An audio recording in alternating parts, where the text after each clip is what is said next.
Hey, what's up, Unbroken Nation? Hope you're doing well wherever you are in the world today. Very excited to be back with you with another episode with my guest, the Burnout Doc, Sharon Grossman. What's up, my friend? How are you today? What is happening?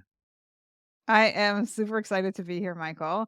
I know recently I had you on my podcast, Decode Your Burnout, to talk about everything that is relevant to you and your journey and all the amazing things that you're doing in the world. And here we are now, kind of me having, coming onto your show, and we're here to talk about all things burnout.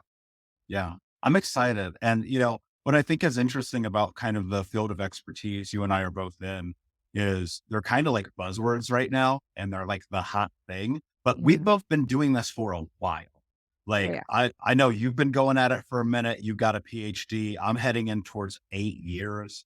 And I'm so happy that we were able to weather the storm and still be here, despite the chaos of the last few years. But before we jump into all of that, I'm curious. What's one thing about your past that I would need to know to understand who you are today? So, one thing I think that has really shaped a lot of the decisions and kind of how I ended up, how our early life experiences kind of shape our just our schemas, our belief system, all of our decisions, our unconscious beliefs, all of it. Well, when I was 8 years old, we moved from Israel to the States. And so I was an immigrant. I did not speak more than maybe 5 words in English. And I was placed immediately into the 3rd grade where people were already reading books and speaking and doing all this stuff, and I had to really catch up, and the crazy thing about that was there was almost no support. So, it wasn't like somebody was there to help catch me up. I was just kinda thrown into the mix and expected to figure it out, and that meant that the entire 1st year, I was doing a lot of staring at walls and going to the bathroom just to fill up the time and play with soap and water because I had nothing else to do. So that happened, and in addition to that being challenging, I think the harder thing for me was the cultural difference. I came into a school where it was a private Jewish school. A lot of the kids were from high SES families. They had a certain way, they're very Americanized, they had a certain way of being in the world, and it was just completely different from everything I had ever known growing up. And so I think the big impact that it had on me was just feeling like I didn't fit in. And I've noticed that as an adult, that theme keeps showing up for me, where I go somewhere and I always have that feeling like I kind of don't fit in here. I kind of don't fit in here, you know? And I don't know if that played into me becoming an entrepreneur because I think it was maybe something else. But you could say that being an entrepreneur, even if it wasn't the reason that I got into it, is part of the solution for it because I get to create my own world. Mm. Yeah, I resonate with that a lot, and that's something that I find to be a common theme for entrepreneurs. We were the outsiders or the outcast or the weird kid, or we didn't speak English, or we moved, or, we were the most poor kids in the school, like whatever it is. And I know that not all entrepreneurs had like a chaotic background, but like most of us did. And so I think that when you step into the willingness to do it on your own, like in it's contextual, right? We can't do everything on our own, but like that thing of like, if you don't see me, I'm gonna go make my own path. I'm gonna build my own table. I'm gonna sit over here. And then if you want to join me, you can. Like that, there's a freedom in that, because especially so many children, they go through that and then you become an adult. Actually, it's so funny you said that because like just a little bit ago, I posted on social media, like you can't really go down this process of discovery and self and changing your identity alone. Right. And so if you feel alone and ostracized, like you step out into the path and you're like, okay, I don't really know what I'm doing, but you start to pick up bits and pieces. And as you do that, you find the symbiosis of other people in the world. And suddenly, like, I don't know if this is true for you, but my community has come from entrepreneurs, from leaders, from change makers like you, Yes. because like when I'm around, I call them civilians. I know that's such a bad thing to say, but when I'm around people who like are not in entrepreneurial spirits, it's hard to connect sometimes. And even then, like if I go to dinner with friends and they're teachers and doctors and lawyers, I'm like, I don't really connect entirely. So I think it's spot on that, growing up like that lays this path. When you were young and you were in that, I mean, I feel like a lot of kids feel like they are being punished or like the world is against them. Like, what was going through your head as a kid in this new environment, being uprooted from everything you know? Because 8 years old, you're old enough to know that things are different. You know, I think I'm blessed with not having a super negative mindset. And I say that because I see so many of my clients struggling with that. And that's, I think, definitely something that contributes to burnout. And I think that's kind of like the saving grace. But what I can say, kind of looking back at it, is even though it was a joint decision for both of my parents, I feel like I held a lot of resentment for my mom in particular because not only did we move, but my mom is like somebody that was born in Israel and my dad's Canadian. So he's like the Anglo-Saxon, right? Um, and so she was my tie to the culture and the language because that's where I was born. And when we moved, she really wanted me and my sister to integrate. And so she was trying to do us a favor by speaking to us in English at home. And I felt so resentful that not only did we now move and I've left all my friends behind and everything I've known and my extended family, everybody, but now my one connection, which is my mom, now she's speaking to me in English. So I've lost that too. And I feel like I held on to resentment for a very long time with her. And then a kind of interesting thing happened where, fast forward maybe like a year or so into this process, now I'm like fluent, right? I'm like 9 or so and I'm fluent and I speak English. So now I'm coming home and I'm speaking English at home, and now she's trying to revert back to speaking in Hebrew so that we don't lose that piece. And at that point, I didn't wanna talk to her in Hebrew anymore. And I think that was perhaps that resentment that I was holding on to, and I battled with that for years. And it's really only in the last, I don't even know, handful of years or so that I've gone back and started speaking to her in Hebrew, but something happens when you are in a situation where you just lose everything. Everything that's meaningful to you. And, yeah, I mean, it brings up emotions and you gotta funnel that somewhere, and I think what I did is I just funneled it against her, and it's not that it impacted our relationship, like, we had a great relationship, but there was that one piece that I was still holding on to in the back of, my mind, and I think much of it was probably very subconscious, and it really only came up when I went to therapy, and my therapist kind of brought it up, and I was just like, "There it is. Yeah, that's a thing." Mm. Yeah, therapy will do that to you.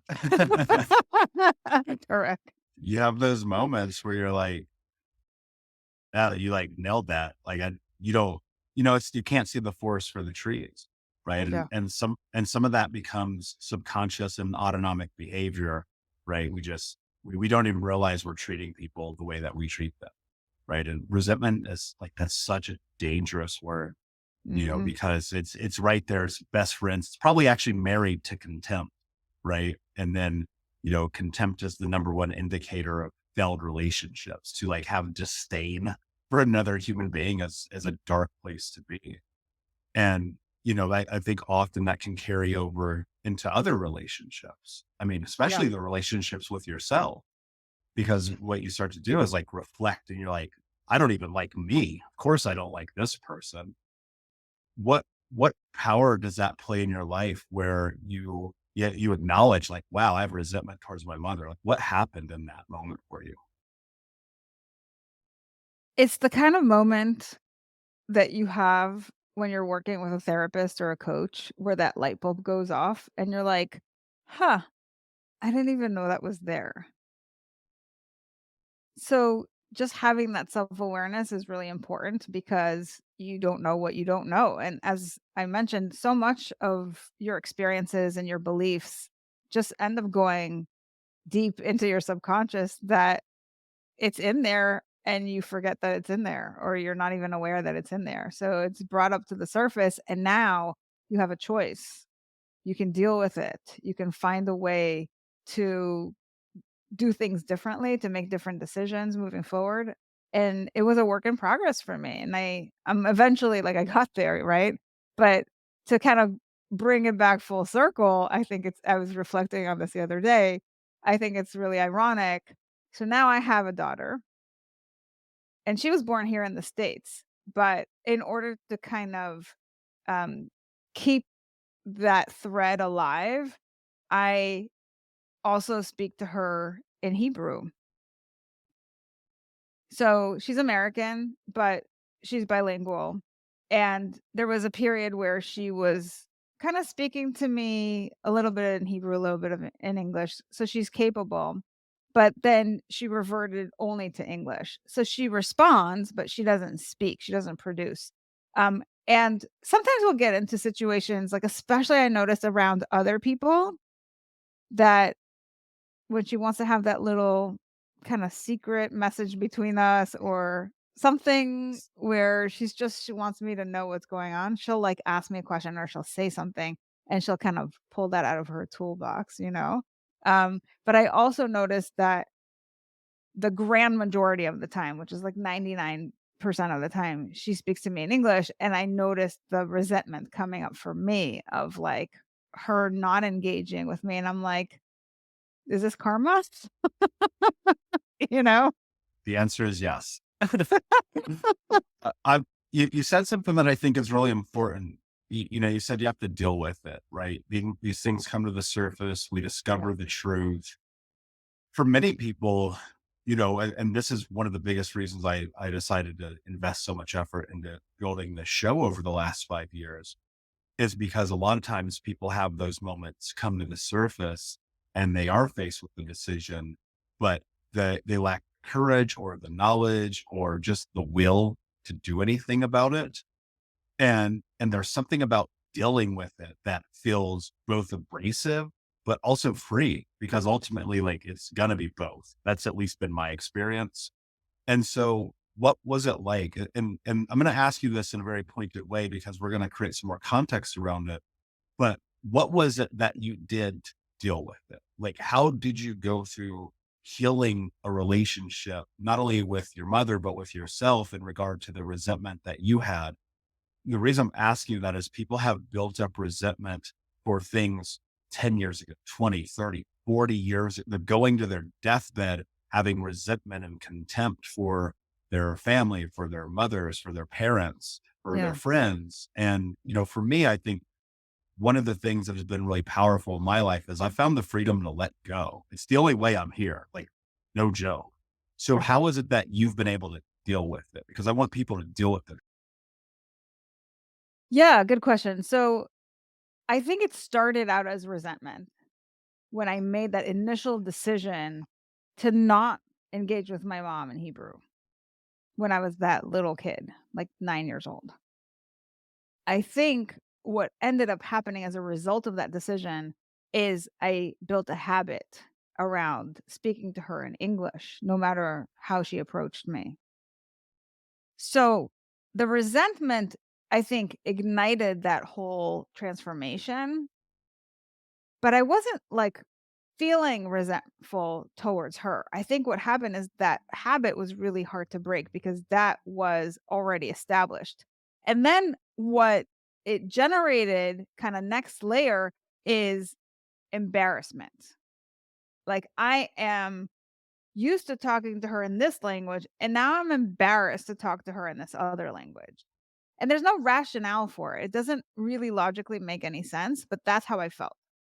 And for me to get to the other side of that, I had to overcome the embarrassment more than the resentment.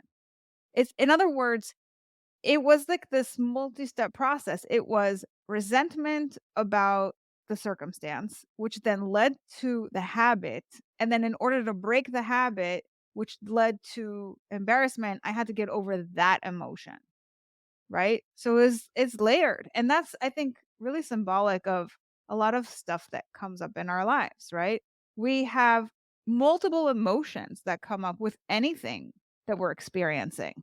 If let's say somebody does something that really traumatizes us, we have possibly resentment, we have anxiety, we have shame, we have depression, we have so many things all at once. And that's because there's so many different thoughts that we have generated that are attached to different aspects of that experience. What does it mean about me? What does it mean about them? What does it mean about my future? We make up all kinds of stories, and therefore we have lots of thoughts and lots of emotions.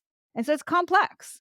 And that's kind of how I found my experience with my mom, and having to break that cycle meant that I would take little bites out of it.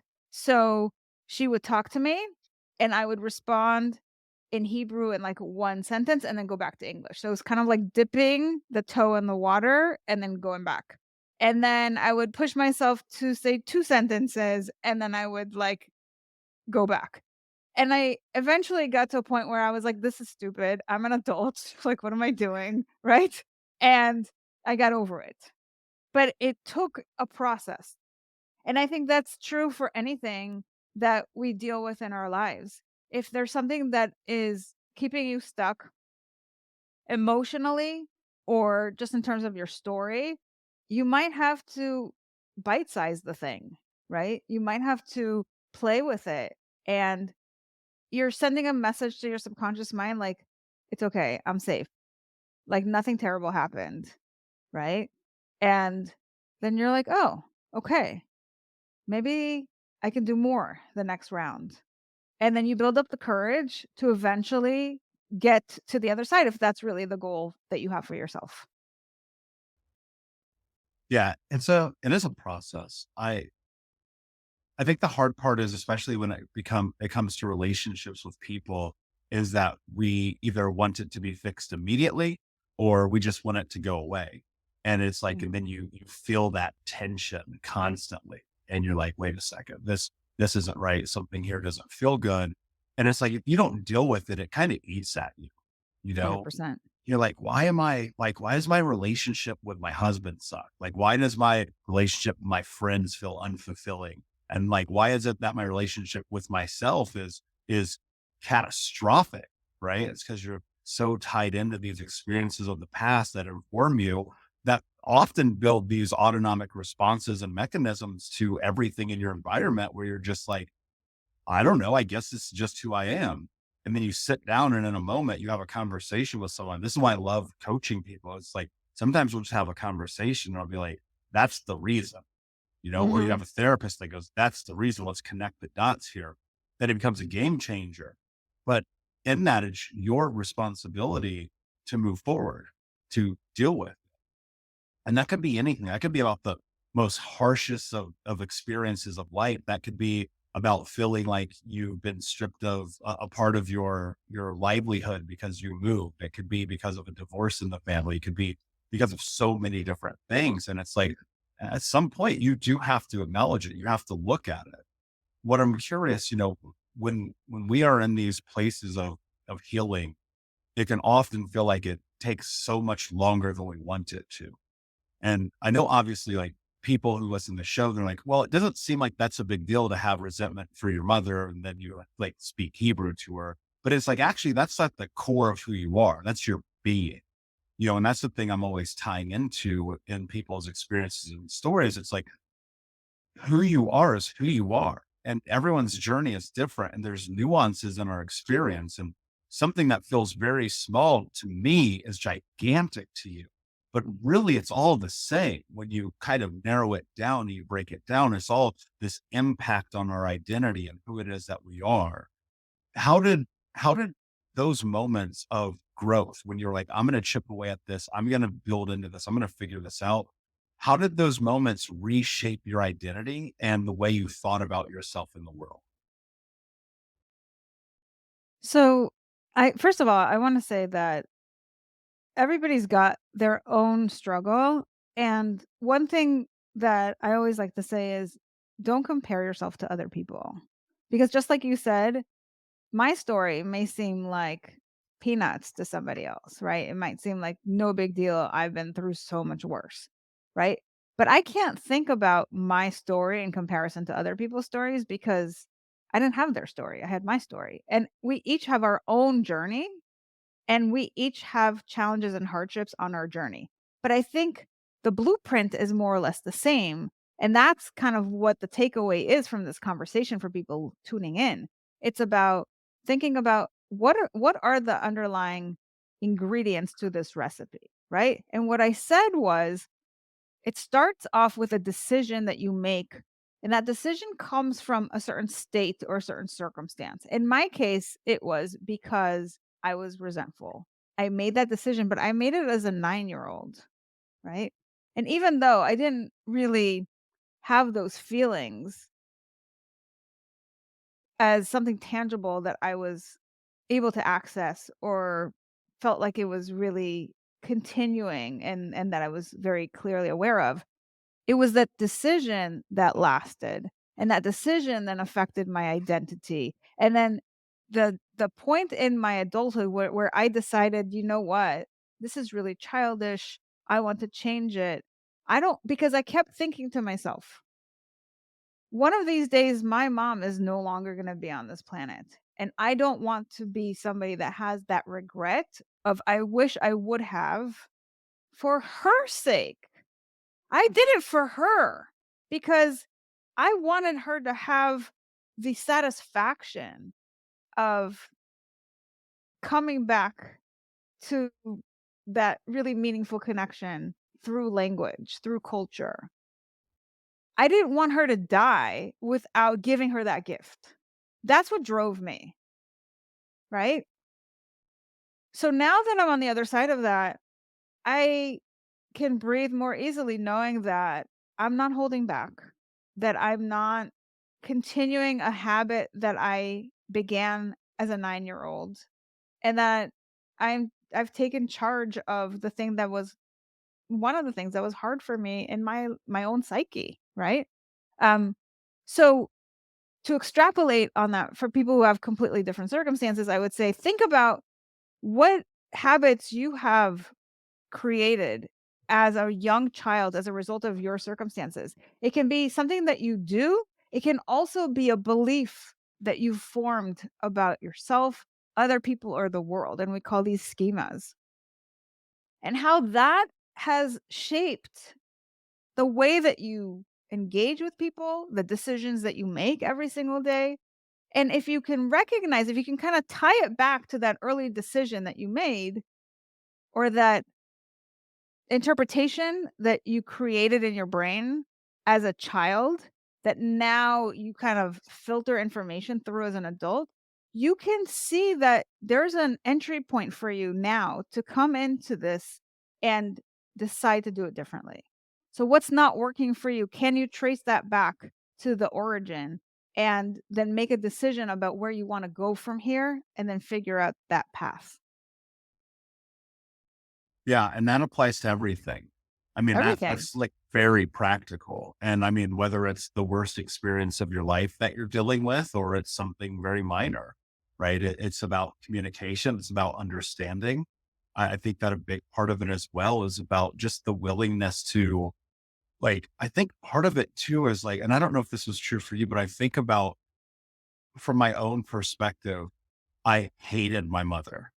I hated my grandmother. I hated my stepdad, like with vitriol. Like I remember being young and I was like, I wish they would just die in a car crash. Right. Mhm.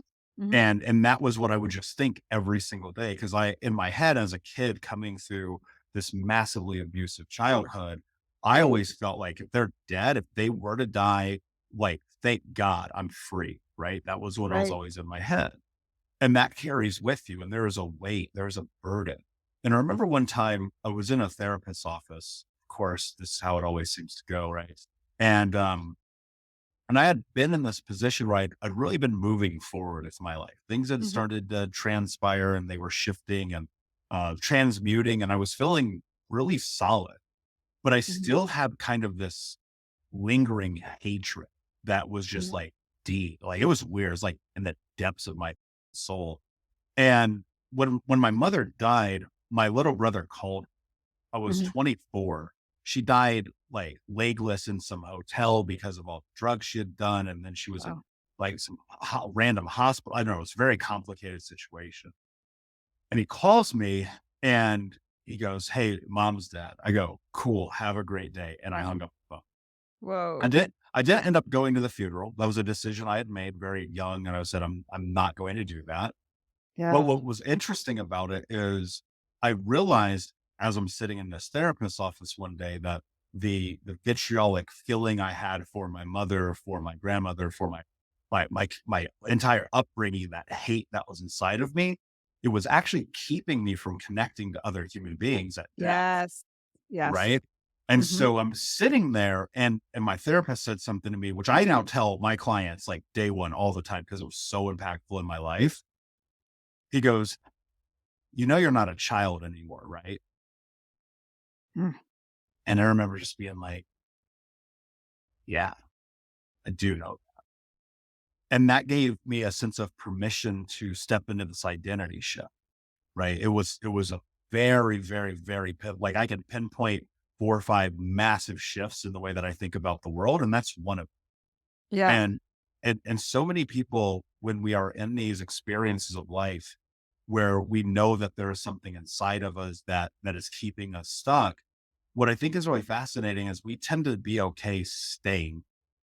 And what is so unfortunate about that is if you are okay staying there, you tied into the way that I singularly, the one thing that drives me in my life is what you just said. I don't want to die with any regret ever. So I will Mhm. face every demon.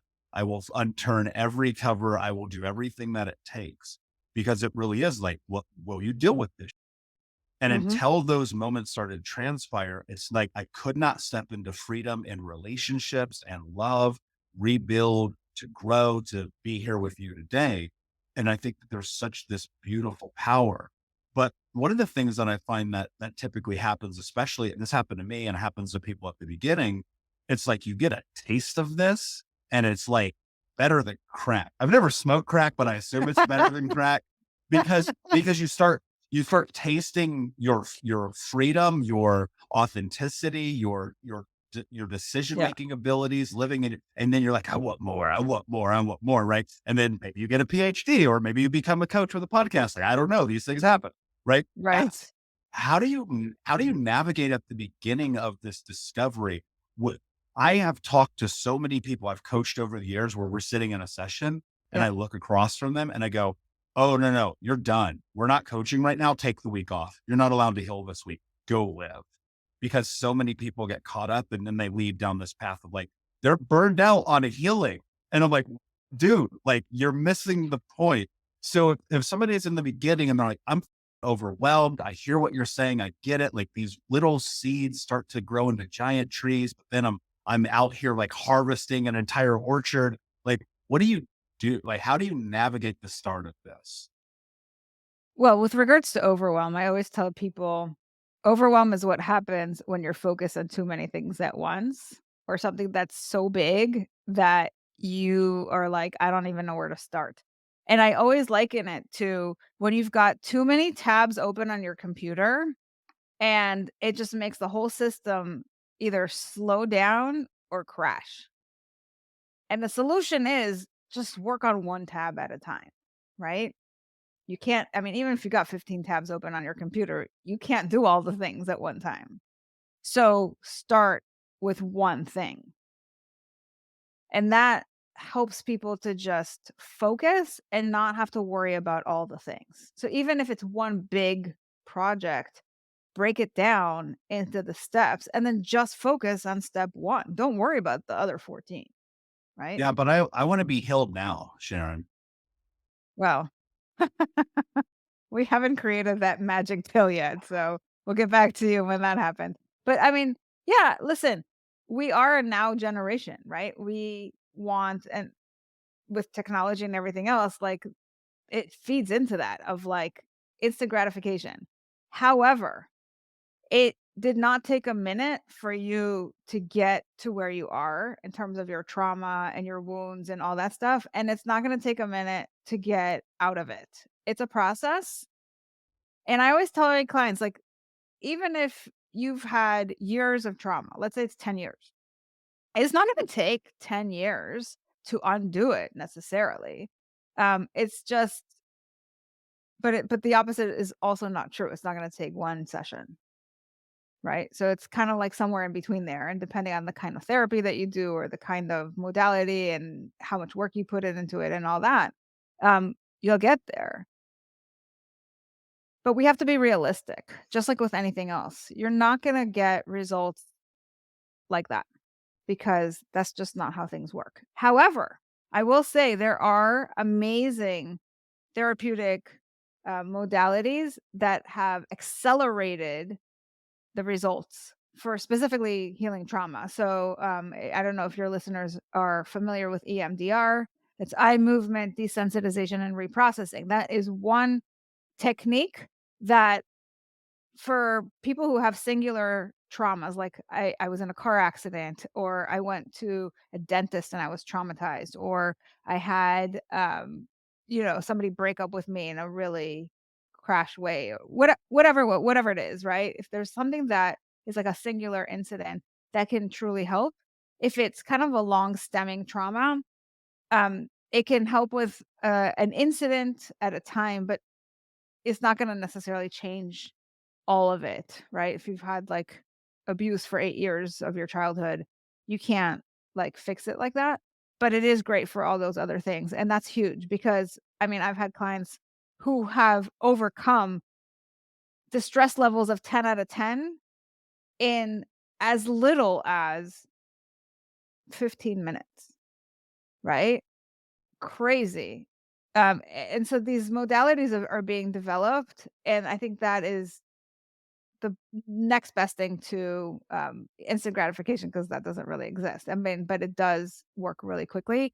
And I would say anything that utilizes the body is a way better approach to managing the recovery from trauma than anything that starts in your brain, right? Because our brain is just so fixed on the way that it thinks about things, and we've got these beliefs, and it's just like a lot harder to move that than it is to tackle from the bottom up, which is your emotions, right? If you can move the energy through the body, it actually just works a lot faster, and you can bisect the mind, like you can um not have to go through all the thoughts. You can just kind of have the energy kind of transpire, which is a beautiful thing.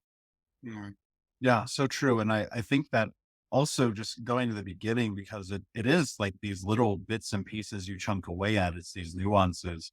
It's like if you understand that the relationship with time has to be adjusted, and if you can give yourself the freedom from leveraging this journey as into if, then when, like, oh my God, there's so much freedom in it. Cause it's like I still have, like, I woke up the other day and I was like, I'm still dealing with this from 25 years ago, Yeah. right? I've been to therapy. I've done EMDR. I'm like the guy. And it's like, yeah, I still have it. Like it's still a part of it. There are still these moments.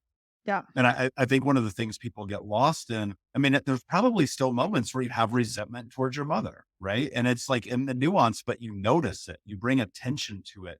You recognize that that's actually not your being. It's not your organism. It's like your brain, because your brain is like, yeah, don't you remember that one time? And you're like, shut up, brain. You don't understand like the life that I'm in right now. Cause yeah, it's funny. I had Dr. Caroline Leap on the show. I don't know if you're familiar with her. Yeah, Um, she was on my podcast as well. she's an incredible human being. And I told her, I was like, I have this theory that your brain is a liar. And she goes, you're Oh my god. 100% right. Totally. 100%. And I just sit here and I think to myself, the reason why we often get pulled back into those old emotional states is that our brain is looking for supporting data. Like it's that Yes. old art, it's 100%. like you will go and find what you're looking for. And so if you Yes. still want to be mad about from 30 years ago, guess what? You will go and fuck. Oh my God. I remember when Tommy stole my shoe and threw that guy. I hope he got hit by a car. Right. And you're like, but wait a second, that's not logical. That's just your brain being an asshole. Well, it's kind of like, I don't know if you've ever had this experience, but I remember when I became a parent and all of a I have not sudden, had that experience. no, I know you haven't, but I'm saying something like this, right? Where all of a sudden I started seeing strollers everywhere. And I'm like, "Is this new?"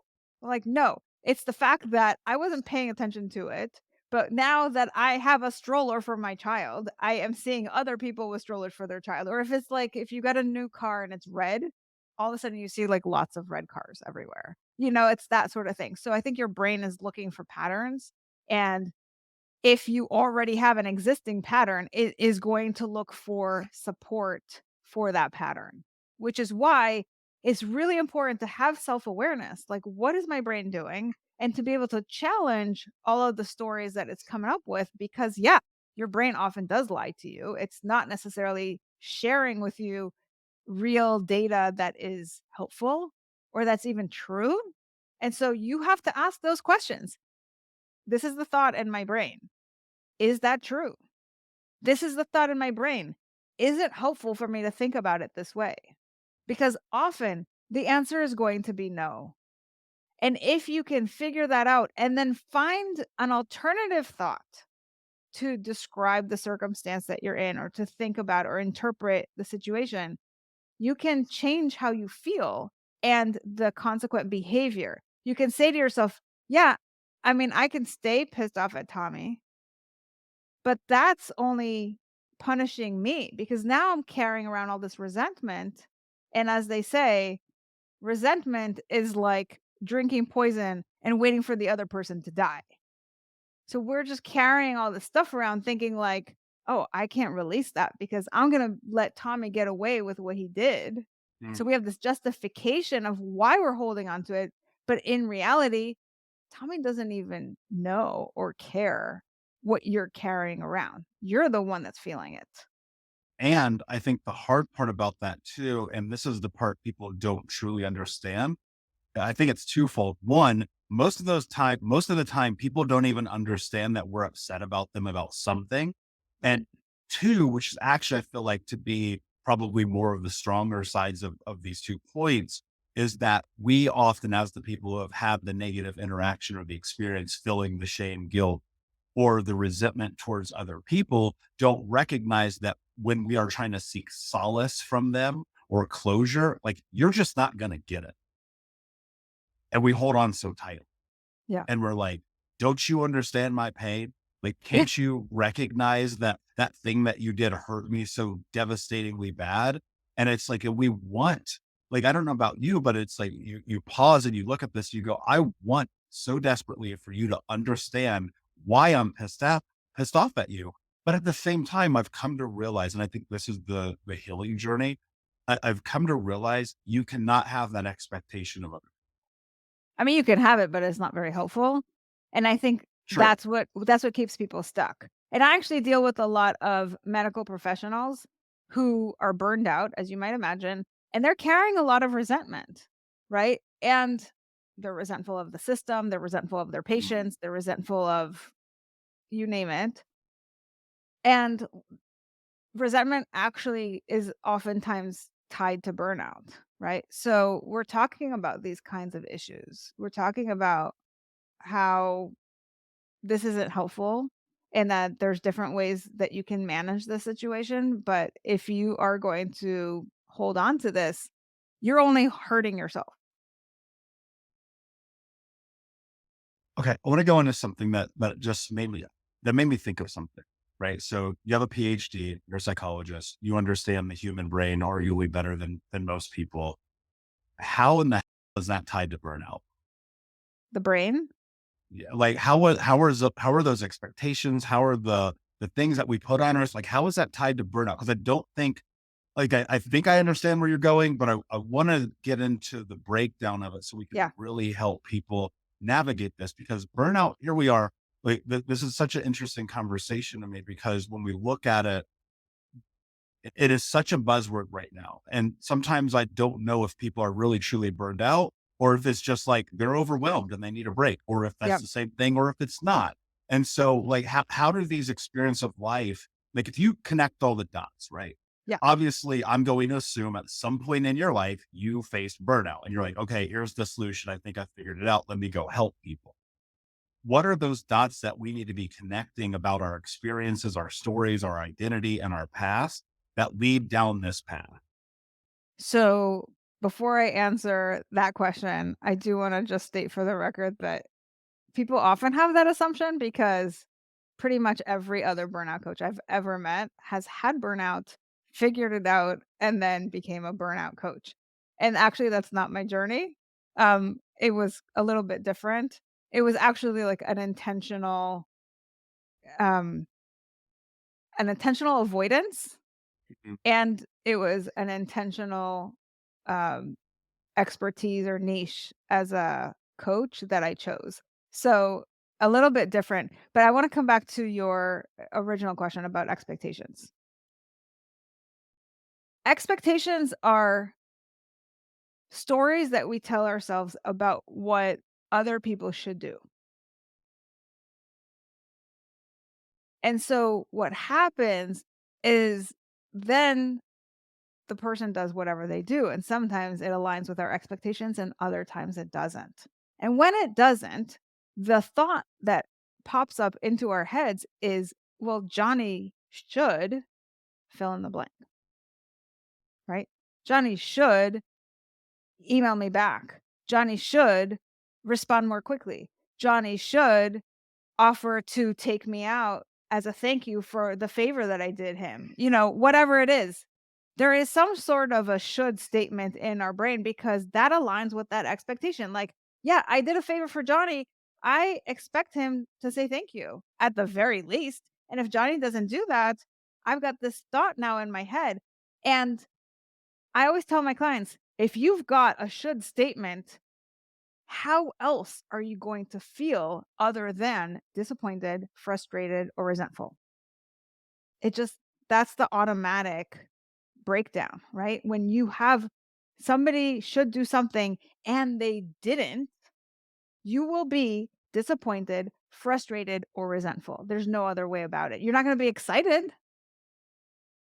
It just doesn't align. So there is the systematic kind of drip down process between how we think about things, how we feel, and then what we do and the results that we create in the world. And so we have to be very careful about our expectations because they feed into the story of what should be.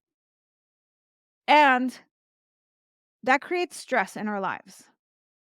And if you think about what burnout is just chronic stress. So if I work for an organization and I think that my organization shouldn't overload me with work or should provide me with more resources or should acknowledge me for all the amazing things that I'm doing, and those things don't happen, I start feeling resentful towards my place of work.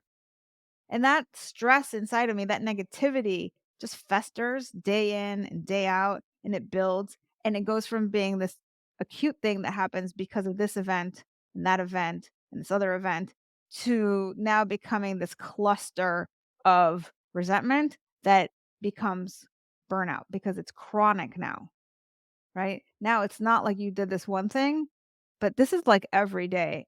And I hate it here and it sucks and you guys suck and I wish I wasn't here. And that's why you're seeing so many people resigning and quitting and doing all these things, going on sabbaticals or reinventing themselves because everybody's like miserable at work, right?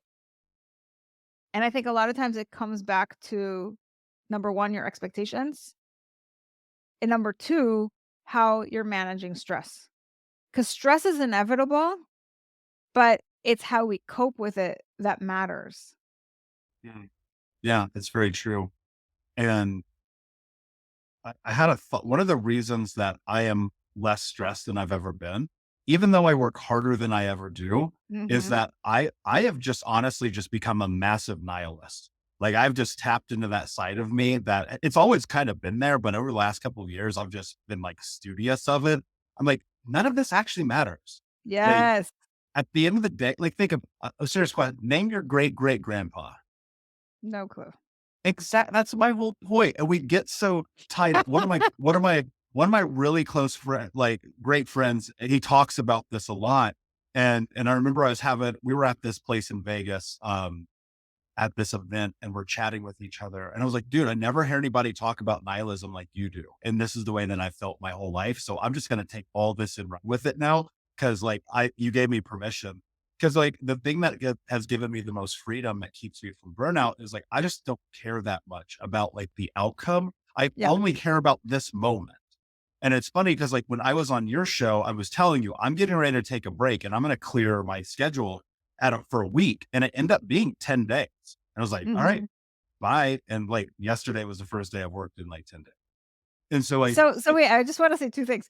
One yes. is, I just had somebody on my show because you just said this thing, and this is kind of like what she said, and we kind of coded it as this quote. Like, you said before something that I wrote down because I was like, "Ooh, that's a keeper." You said, "You know you're not a child anymore." I think that is, like, one of those things that you can keep coming back to. Well, she said she had her therapist say something, or I don't know where she got it, but her kind of tagline is, "I care, but not that much." Mm, And I was like, "Oh, that's good." Because I think part of the reason we burn out is because we just care too much about stuff that we don't have control over. And then we get all into the drama in our heads about what it means and what it should be and expectations and all this stuff. And it's like, if you take your stance on it of like, it doesn't really matter that much, right? Or is it gonna matter in 6 months from now? Am I gonna remember this even? Right? We'll be able to let go of so much of the things that we hold on to that create that resentment in the first place. And the other thing I wanted to say is that, as a reflection, you have brought up the word freedom more times than any other word in mhm. today's episode. And I don't think that's by accident. It's not. I think as an entrepreneur, freedom is the biggest gift that we give ourselves. Yes, we work harder than we probably would for anybody else, and we do things that we probably wouldn't do if somebody paid us a salary, but we do it because it's a work of love, and, on the other side of that, there is all kinds of freedom, and that's my word too. That's why I noticed it. I noticed that you keep Mm. saying that, so I just wanted to point that out. Yeah. Well, I mean, I got really lucky being a 20-year-old working for a Fortune 10 corporation in America. Like I saw people who they clocked in, clocked out for, 30, 40 years. They made the paycheck. They wore the khakis to work. They had the convertible and they hated themselves. Yeah. And I was like, I don't want that. And so now I'm heading into now 13 years of entrepreneurship. And trust me, it's been hard. You get it. It's very, Yeah. very, very difficult. But I wouldn't trade it for the world. I know we're running out of time here, but I want to touch on this because I think it'd be important because I know there are a lot of people who listen to this show who are entrepreneurs or entrepreneurial. And we are facing a mental health crisis in entrepreneurship right now, where we have a lot of entrepreneurs who are addicts, who are, popping Adderall like it's their job, smoking weed, getting drunk every single day, coping with the stress of it. That's We right. have entrepreneurs who are killing themselves Yep. at a higher clip than almost any other industry in the world right now. We have entrepreneurs who their relationships are getting destroyed, their finances, they're self sabotaging. They're, and it's like it's this chase. Like they Yep. are seeking and they're trying so desperately to go be the next Bezos, the next whatever. And I'm just like, we actually started an entrepreneurship support group for Think Unbroken, where every Tuesday we meet with entrepreneurs so that they can talk about this stuff. And I believe that it's burnout that's leading to this. It is the stress that is leading to this. And look, if you work for a company, I know you face it too, but I'm just looking at this through the scope of entrepreneurship for a moment. So bear Yeah. with me. What do we do? How do we protect ourselves? How do we keep ourselves safe right now? I mean, there are so many layers to that question. Um, I It doesn't start with burnout. It starts before that, right? So you said number 1, they're seeking, and I think it starts there. We are programmed by our culture, by our society, by all these expectations that we are raised with and what we see other people doing to be driven, to achieve, to get that convertible or the big house or the big paycheck, the promotion, the title, all of these things. And I think what that does is it creates this idea of I am worthy only when I've achieved these things, Mhm. right? And that sets you up. You will never be happy if that's your model. And that is the model for most people. So when I see people that are burned out that are what I call the doers, right? These are folks who are focused on their to-do list while they're putting themselves on that back burner, which means that they're prioritizing getting things done even when they're falling apart because that gives them a sense of worth, then you are really at risk for burnout. And what happens is, as we said, burnout is a result of chronic stress. So it's not an overnight thing. You are pushing and striving and doing constantly, day in, day out. Now, you've got all the stress that you're accumulating throughout the day, throughout the week, throughout the month, throughout the year. What are you doing to manage that stress? Often they don't have really good tools and strategies. So they're looking for that quick, fast thing that's going to help them, just like you asked for earlier, right? We don't want to feel it. So what do? We look to numb it. We look to distract ourselves. We're doing all these things that give us these dopamine hits, whether it's the drinking, the gambling, the shopping, the Netflixing, whatever it is, we are engaging in activities to help take our mind off the stressor and to help just calm ourselves down, right? And people always say, "Oh, I just need that glass of wine after work because I just need to chill out." And there are lots of free, very accessible tools that people can substitute for these kinds of behaviors, but you have to be willing to do those things. And sometimes it's just easier to numb out and do the thing that is going to shift your state instead of you taking control and shifting it for yourself. Right. So I think it starts from how we are set up in terms of our framework, that we are focused externally instead of internally, that we don't know how to cope with stress and we're looking for that quick fix. And then we get to a point where not only are we burned out, but now we've got the addiction or we've got the mental health challenge on top of it because we're depressed, we're anxious, we're traumatized. We've got all these things that are add ons, right? So, yeah, people come to me when they're already at that stage of burnout. And what I have to do with them is help rewind the tape to remember how this whole thing started when you were externally focused. Now we're going to work on turning the focus inward. And that's how you get out of this whole paradigm. We're going to shift all of the focus to what are your needs? How do you set boundaries? How do you communicate what you need? How do you know when to cut off from work? How do you be present with your family, with your friends, with your loved ones? How do you speak to yourself when you've failed, when you've made a mistake, when you're disappointed? How do you manage all these emotions, right? How do you change your thinking? That's the work. That's beautiful. I know we're out of time. We could definitely go longer. I know we're going to have you back. But with that said, thank you for that. I think that's powerful, and people need to take a step back and really acknowledge the reality of the world that they're in, not the reality of the world that they want to be in. Because I think if you can do that, you go, wait a second, what am I actually doing here? Am I chasing fulfillment or am I chasing a Lamborghini? Because you're going to have a very, very different experience. Are you chasing love and compassion and joy in building a family, or are you chasing like being a social media star? Like what are you really doing? Because that matters. That level of clarity is everything. For those who want to learn more about you, to listen to the podcast, even work with you, where can everyone find you? The easiest thing is to go to my website. I've got links to the podcast. I've got a blog. I've got free resources. I've got everything you could possibly want related to burnout. So that is drsharongrossman.com very easily. And of course, guys, go to thinkunbrokenpodcast.com. We will put all the links and more in the show notes for you. Sharon, my friend, my last question. Yeah. What does it mean to you to be unbroken? To me, it means believing in yourself because being broken is just a state of mind. It's just a story that you've told yourself. And if you believe in yourself, you will figure out how to get your life in order.